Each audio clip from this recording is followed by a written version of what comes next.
현재 미국에서 맥도날드 2명 밥값이 얼마냐면 빅맥 세트 기준으로 전국 평균 9.3달러입니다.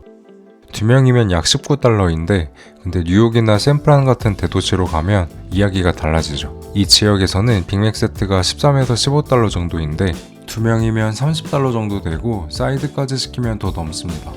우리 돈으로 5만원 가까이 되는 금액인 건데 그러니까 미국인들이 맥도날드 앞에서 계산을 하기 시작합니다. 뭔가 너무 오른 것 같은 생각이 드는 거예요. 그래서 근처를 둘러보니 이 칠리스가 눈에 들어오기 시작하는데 이 칠리스에서는 나초칩의 음료에 버거까지 앉아서 서비스 받으면서 먹는데 약 11달러면 끝나는 패밀리 레스토랑이거든요. 그 계산이 맞아떨어지니까 사람들이 방향을 틀기 시작합니다.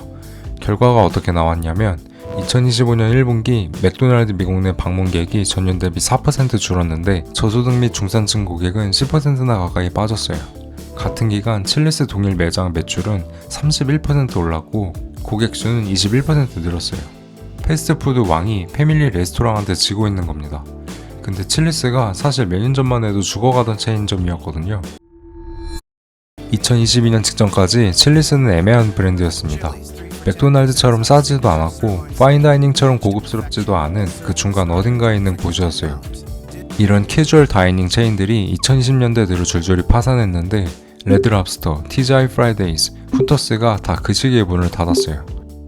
당시 칠리스도 같은 길을 걷고 있었어요. 매출이 빠지고 매장이 줄고 브랜드가 흐릿해지는 흐름이었었죠. 근데 2022년 6월에 CEO가 바뀌는 게 변곡점이 됩니다.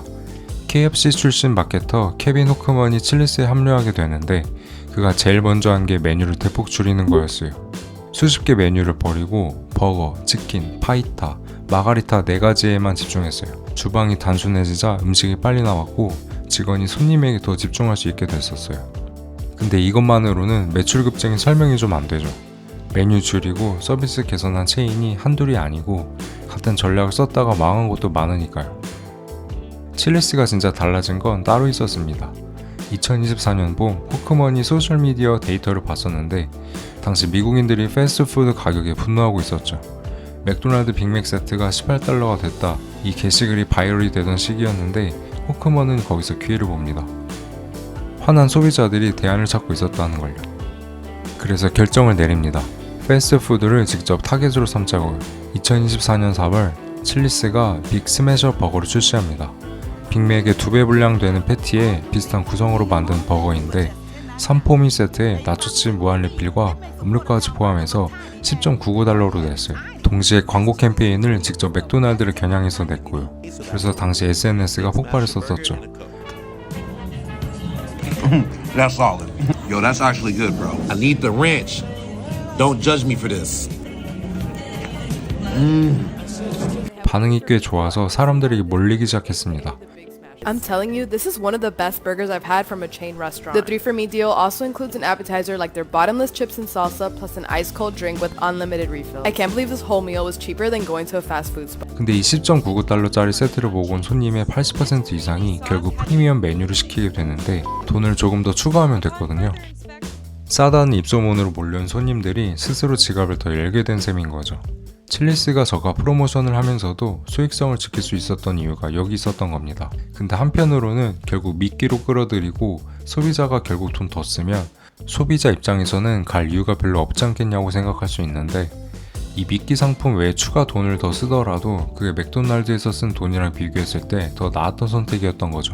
거의 같은 돈으로 패스트푸드점이랑 패밀리 레스토랑에서 쓸 수 있다면 소비자 입장에선 칠리스에 가는 게 더 낫잖아요? 그래서 호크먼이 취임한 2022년부터 2026년 초까지 19분기 연속 동일 매장 매출 성장이 이어집니다. 4년 누적 성장률이 무려 62%고요. 레스토랑 역사상 최고의 턴어라운드로 평가받고 있죠. 근데 지금 한국도 비슷한 구조로 돌아가고 있습니다. 2026년 기준 한국 맥도날드 빅맥 세트가 7,600원인데 2019년 5,000원대였던 게 꾸준히 올라갔죠. 버거킹, 롯데리아도 마찬가지인 상황이고요.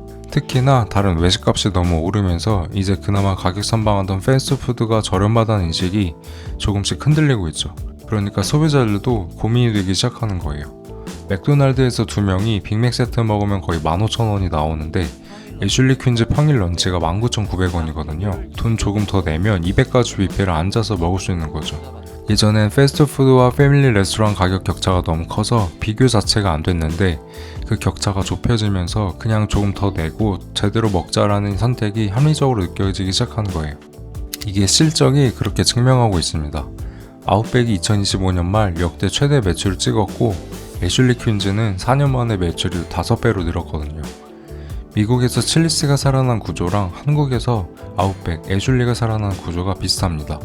패스트푸드가 스스로 가격을 올리면서 자기 고객을 밀어낸 거죠. 여기서 한 가지 더 짚자면 이 칠리스가 이렇게 성장하게 된 건 단지 광고 때문만은 아닙니다. 맥도날드가 가격을 올릴 때마다 흔한 소비자들이 SNS에 자발적으로 칠리스 편을 들어줬거든요. 즉 회사가 설계한 게 아닌 맥도날드가 대신 만들어준 구조라고 볼 수 있죠. 앞으로 이 상황이 어떻게 전개될지는 모르겠지만 패스트푸드가 더 이상 가장 싼 외식이 아닌 시대가 됐습니다. 오늘의 이야기는 여기까지입니다. 시청해주셔서 감사합니다.